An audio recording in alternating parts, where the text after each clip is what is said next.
I'm a young chap. I haven't been around for 300 years, but the School of Chemistry at the University of Edinburgh has been. 300 years is a long time. 300 years of making new molecules, 300 years of designing new reactions, 300 years of making new instruments, and 300 years of solving many of the world's problems. And unfortunately, if I'm honest, 300 years of creating a lot of them as well. Behind me, above me, wherever you see this, is a graph of United States plastics generation versus recovery. And unfortunately, I have North American data, but trust me that it's very similar over here. And you can see that as producers, we do a fantastic job of making things. We can make almost anything out of plastic, vast quantities of this material. But we do a very poor job of actually recovering this. We do a poor job of recycling it.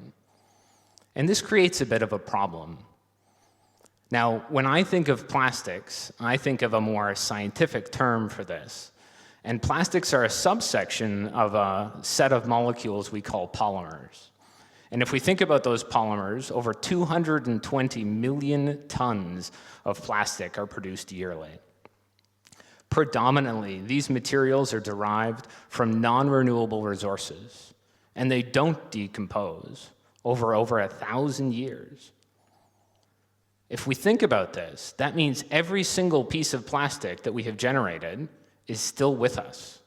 It's still with us somewhere on this planet, except for the stuff that we've incinerated. And incinerating plastic is not awesome.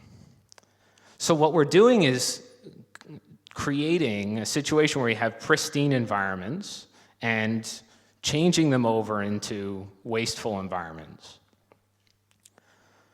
And a lot of this comes from the choices that we make. So I've kind of given you a negative impression here, but a lot of this responsibility devolves onto the consumer. So if I asked you guys in the audience here whether you would want to drink out of a styrofoam cup or a ceramic mug, what would you choose?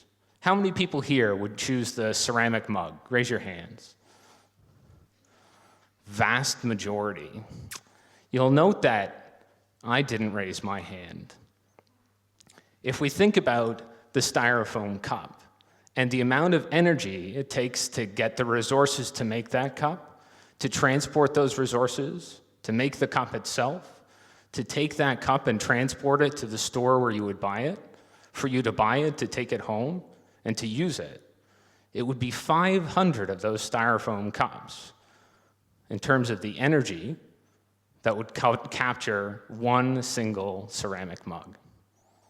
So I would argue, from an energy standpoint, from an environmental cost standpoint, that we should in fact be using a styrofoam cup, even though it seems illogical, it seems environmentally unfriendly. So plastics aren't really evil, right? Plastics don't necessarily have to have the negative connotation that they do. And if we think about this in a broader concept, if we think about the implications of plastics in our lives, we can see some dramatic trends. If we think about packaging, right? Water bottles or plastic bags or plastic coatings on the things that we buy, packaging waste, if we switch to alternative materials, would increase fourfold.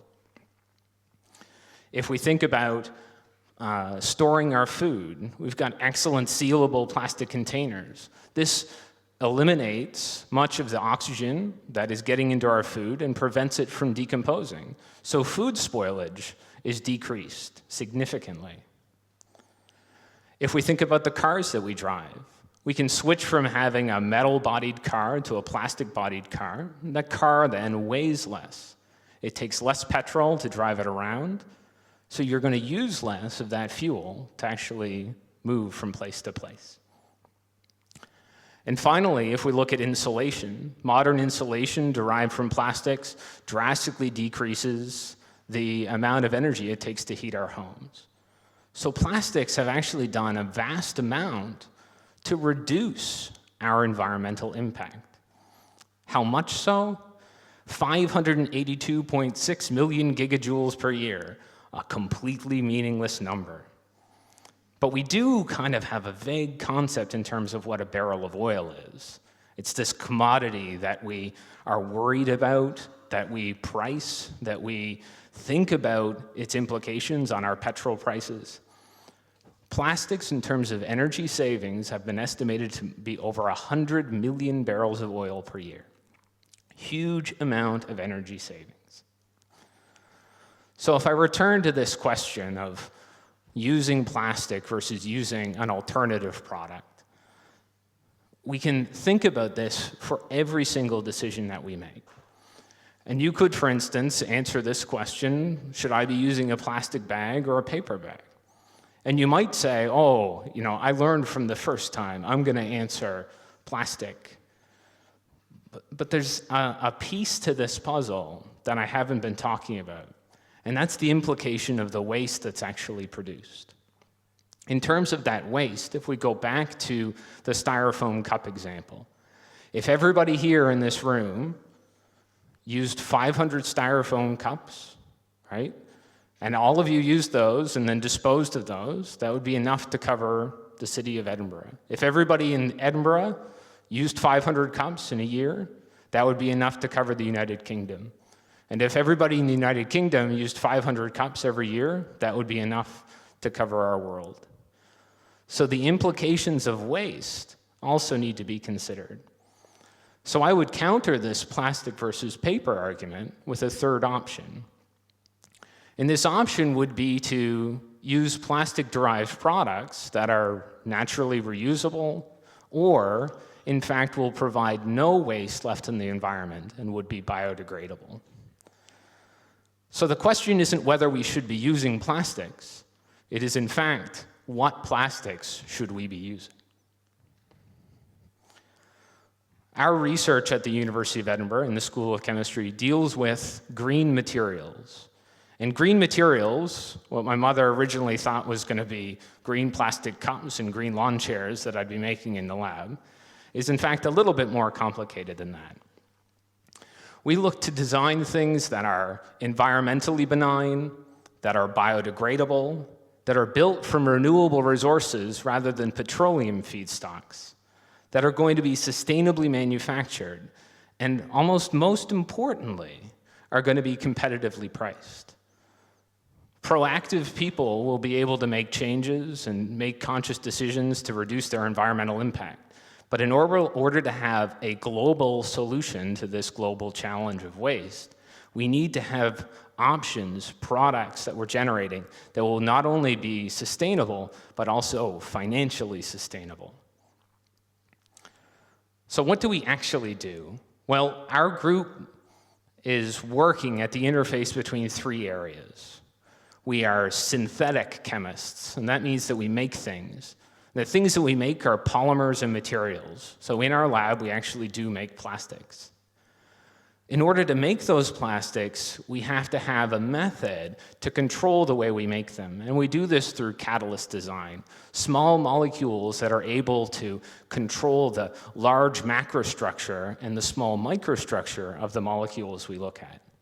And in every step of our reaction, we look to reduce waste, or in fact, eliminate waste, doing our reactions in the absence of a solvent, or doing our reactions in an atom-economic way, so that every single one of the atoms that we put into our flask ends up in our products. Now, that's kind of vague.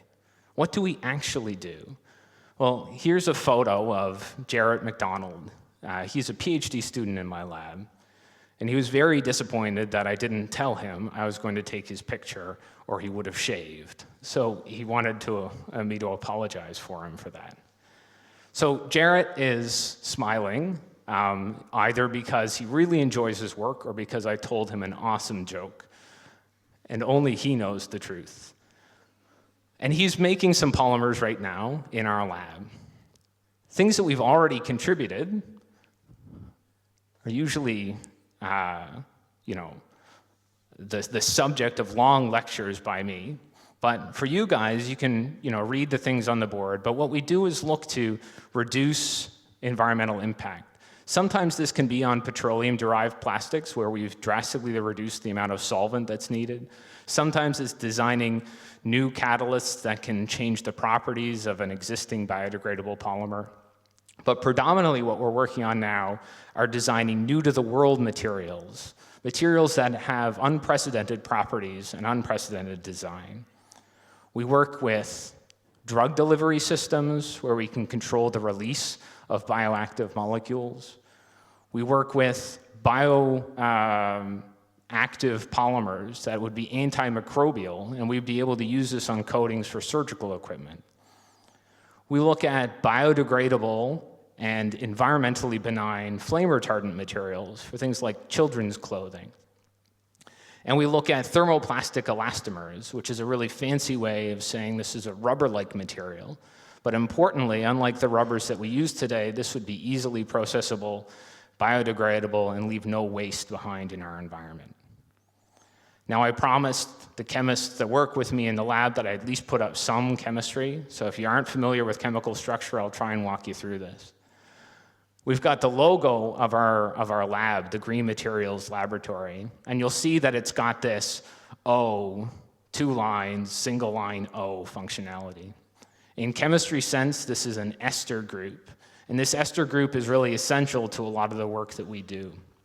This ester functionality we can add in with a metal catalyst and break this bond, and we break it apart and start adding these pieces together. So we start with what we call a monomer, and we build this up like a string of pearls into a polymer. And once we reach to that polymer length, we completely change the properties of the material. And just as we can form this by this ester bond, we can also break it down through this ester bond, ensuring that we have biodegradability. Now, if you remember what was the title on this slide before it got really complicated, it was, what do we actually do? And I think the important message out of this is at the University of Edinburgh, what we actually do is train students. So Jarrett is the most important reaction that's going on in my lab. Jarrett is being trained to solve today's problems as well as solve tomorrow's problems. Thanks for your time.